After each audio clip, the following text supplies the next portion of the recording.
Hey, what's up guys, welcome to Trending Reviews. So this is my first video in a whole lineup of tutorials that I'm going to be doing for Final Cut Pro, and in today's one I'm going to be showcasing to you guys that are very much beginners in the Final Cut Pro space.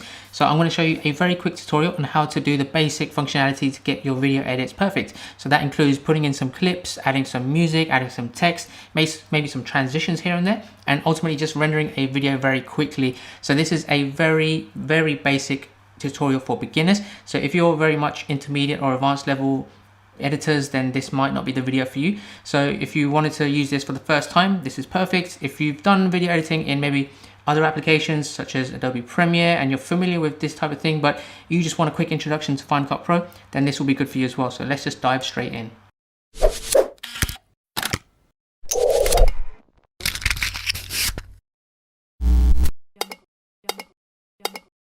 Alright guys, so the first thing is to open up Final Cut Pro, and I'm going to be showcasing a few clips that I've got for a coffee shop.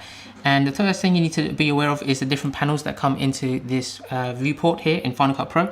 So on the left hand side is where you have your library of all of your media. This is where you import all of your clips and pictures. On the right hand side you have your inspector, which is basically where you can change your settings and filters and colors and that kind of stuff for your clips. The preview panel is there in the middle, and at the bottom you have your timeline. So the first thing you need to do is go to File and New Event. Now I'm going to be showcasing this on a Mac, but it's very much similar in a Windows environment. So you have to give the event a name, which essentially is a collection of media files, so images, videos, audios, and that kind of stuff. So I'm going to call this Coffee Shop, and you can leave everything else as default. There's not really much else you need to do. Now the video resolution can be adjusted from here. So if you wanted to maybe output something in 4K, then you can change your settings here. But 1080p in this resolution is pretty much default, and I'm going to click OK. So now we have the event name here. An event has to have a project associated to it so that you can add clips to the timeline. And this is where you can add a project. So all you have to do is give your project a name. Let's say Coffee Shop Clips, and you're ready to go to import. So what I'm going to do is go to File and Import Media, or Command I. Now I've got my clips here. I'm going to import these 4 clips, and there you have it there. So just here along the top you have a couple of buttons. This button here, which is like a project film, is basically how you can change the view of the clips that you've imported. So if I do this, you can extend it out so you can see a little bit more of what's inside your clips, but most of the time you will have it right down to the bottom so you can see the full clip there to drag and drop. And this will adjust the size of the clips as well if you have a lot of media you're importing. So to add them to the timeline, you basically select it and just drag it down to the timeline there. You can also just press E to add to the end of the current timeline clips, but I have only just one there, so it will just add it there. So for example, if I press the letter E, that will add it to the end of the previous one. And I'll go ahead and I'll do the same for all of these clips, and I'll press E. So now I have 4 clips there in my timeline. Now you'll notice here that the audio is actually the same inside and embedded into the clips as well. If you come from somewhere like Adobe Premiere Pro, you have different layers. You have the audio layer and the video layer separate. Now you can do this, and sometimes it's quite useful to do that. But before I do that, again on the right hand side here of the timeline, you have some buttons here. So that project film button is obviously how you like to view your various things in that section. So with the timeline, I'm going to make this a little bit bigger, and then here I can show a little bit more of the audio rather than the video clips. So if I do that, this is how it will look, and I think that looks perfectly fine. And you can also extend the timeline or reduce it as well to see how much you want to have there in the view. So let's just leave it about there. Now to get the audio and the video separate, all you have to do is right click and detach audio. So there is a shortcut, you can select multiple ones. It's Control Shift S, and now you have the audio layer and the video layer separate. So now you're ready to go ahead and do some editing. Now if you do select a clip, on the right hand side panel here, this is where you see all of your filter and coloring and clip setting options. Again, at the top here, if you hit the project film icon there, you'll be able to select multiple different things you can do with that clip. So if you'd like to zoom in, let me move the timeline here so I can show you. You can actually change the scale, maybe zoom into the clip a little bit more, keep it as default, rotate it, maybe you want to crop a bit of the video there, like so. So you can play around, plenty of options here, but I'll cover that more later.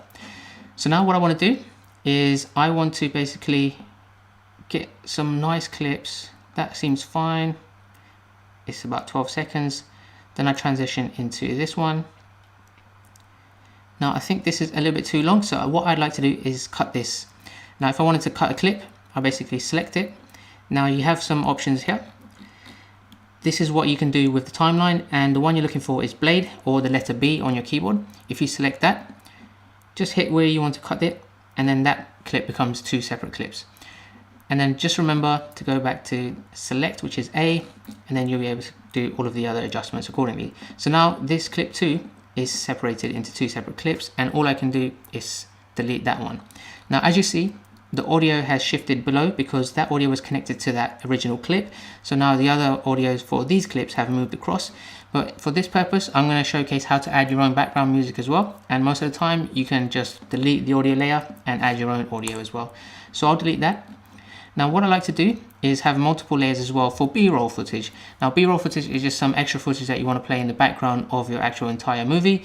And that's what this clip is for. So I just want to have maybe a few seconds of this clip here on top of the other clips. So I'm going to do Command B, which is the shortcut for blade, and I'm just going to maybe have that much there, and I'll drag that up above to the other ones, and I'll delete this. And then finally I have this final clip to end off with, which I think is a little bit too long, so I'll just maybe end it there. So cutting and separating your clips, very easy. Now what I'm going to do is Command I and import an audio file. This is some nice smooth music that I'm going to put into the background of this. So the audio is quite long. As you can see, this clip is about 45 seconds or 50 seconds in total. So I'm going to adjust this to maybe bring the last 50 seconds roughly. I'll just drag it in, and then I can adjust accordingly here. So put it underneath your video clips, and then you can now adjust by dragging the audio just so that it ends perfectly in line with the last clip, and there you have it. And I'll just drag that to the beginning. Now the audio layer has this horizontal line there which gives you the adjustment of the volume, so you can move that down if it's a bit too loud and have that maybe at the right level. So that's perfectly done now. And then what I'm going to show you on the right hand side here, you have this pane which is the transitions pane. So you can add as many transitions as you want in between the clips. Now I have a lot of custom transitions that I've downloaded as plugins, but have a look at the ones you have as defaults, play around with it and see what ones you want to add in between each of these clips. So for example, I'll take the cross dissolve and I'll put that into the first one, and then maybe I'll have this flow one which you can preview like this into that last transition there. This other panel, second to last there on the right hand side, is effects. Now if you do have any custom effects like myself, then you'll see them all in here, but this is where all of the default effects you can find. If you wanted to maybe change how your video looks, then you can do that by dragging and dropping this on top of the clips as well. So I won't cover effects in this one, but just the basic stuff here. And lastly, what I wanted to do is showcase how to add some text. So on the top left hand side, you see this button here with T. You select that, that is the text panel. Now there's a whole bunch of premium ones that I've downloaded for myself. You might not see all of these, but you'll see a default list. Maybe I'll just grab basic 3D and I'll add the text there, and you can extend how long you want the text to appear in your video as well. So I'll just drag that a little bit longer, hover over it, and I can see that's how it appears. All I need to do is just select the text clip, double click inside there, and I can adjust the text and just type coffee shop. There we go, and it will animate accordingly. If you wanted to change the font or the sizes, everything you do is on the right hand side here for the clips, the text or the audio. All the adjustments you make is there. So you can change that as accordingly as you like.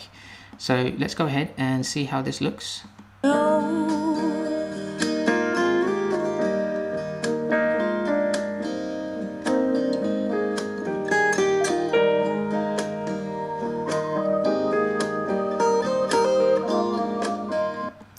As you can see, pretty smooth, pretty awesome. And finally, what I want to show you is how to render your video. So once you've made all of the adjustments, you played around with the text, you've added transitions and effects, then all you need to do is on the top right hand of the Final Cut Pro window, right there, you hit that and then hit master file. You can also render this straight directly to YouTube if you wanted to from here, but most of the time I basically export it as the master file, which will give you the resolution that you've done this at the beginning of the project creation. So hit this. Now everything's pretty much ready to go, but what I like to do is one final check is going to settings to make sure I've got the correct resolution, the correct codec, and you can choose between it encoding faster or looking a little bit better. So I choose to have the better quality one. Relatively is still quite fast. Hit next, choose where you want to save it, click save, and to see the progress on the top left here, you'll see the progress bar here. You could select that, opens up a little window like so, and you can see it will start sharing. Once this is complete, it will open up the video file, and then you guys can have a look at how your movie is. And that pretty much covers the basic tutorial of setting up a few clips, cutting them, adding transitions, adding background music. I'm going to cover a lot more about audio in a separate video. I'm going to cover a lot more about effects and advanced transitions and a whole load of things. So hopefully you guys subscribe so you don't miss out on all those awesome Final Cut Pro tutorials that I've learned from starting off on YouTube a couple of years back, and I know you're really going to like it. So make sure you subscribe. Now let's go ahead and see how my entire movie clip came out.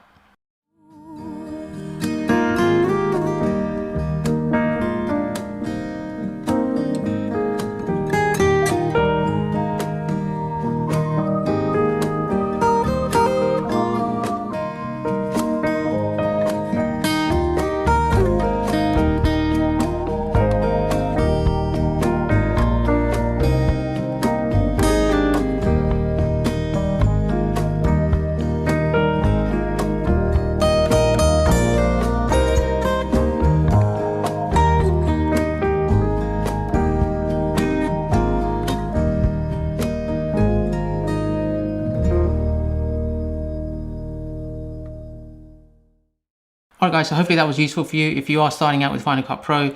I know it might be a little bit tricky, but trust me, once you get used to it, it's going to be so easy and you're going to love using it. If you do get stuck for any reason, drop a comment. I'll try to help you out as much as I can. Until next time guys, take care.